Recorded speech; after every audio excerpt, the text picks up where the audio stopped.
elles disent je n'ai jamais été dormir aussi tôt. Moi j'ai trouvé ça génial que l'école nous amène dehors. Elle disait après-midi, on est souvent fatigué au cours, en classe, et là, on n'était pas fatigué, on avait envie d'encore apprendre.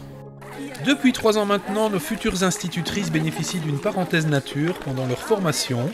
Grâce à l'école du dehors, elles apprennent ici à concilier nature et technologie. À travers l'école du dehors, on peut balayer tous les apprentissages disciplinaires, les mathématiques, les sciences, le français, etc. On peut travailler le langage qui est quand même hyper important aussi. On peut travailler de l'artistique, de la musique, c'est vraiment très riche.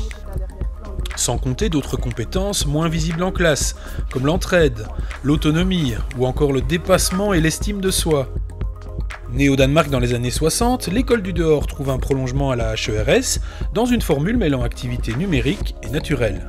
Donc on a eu par exemple des livres numériques, on a eu une course d'orientation nature, on a eu un abécédaire sous forme de livres numériques.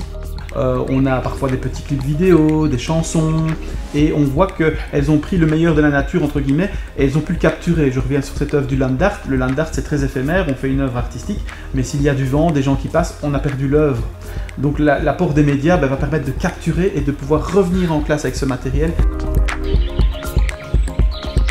Attention, l'apport du numérique est ici limité et contextualisé, car le tout numérique n'est pas vraiment durable. On ne parle pas assez de pollution numérique. Faire une recherche sur Google, c'est une ampoule de 60 watts qui est allumée pendant 1 heure. Le fait de ne pas enregistrer ses sites web dans ses favoris et de faire cette recherche, c'est un peu pollué. Les mails, ça pollue. J'essaie pas justement de les dégoûter des technologies, mais plutôt de se dire, si je les utilise, c'est que vraiment j'ai identifié cette plus-value et qu'elle est nécessaire. Après un débriefing pédagogique, nos futurs instits imagineront ensuite comment transposer à leur tour ces apprentissages dans leurs prochaines leçons, en harmonie avec la nature. Certainement, ça demande beaucoup d'organisation, mais ça fonctionne. C'est vraiment quelque chose que j'ai envie de remettre en place dans mes futures classes plus tard.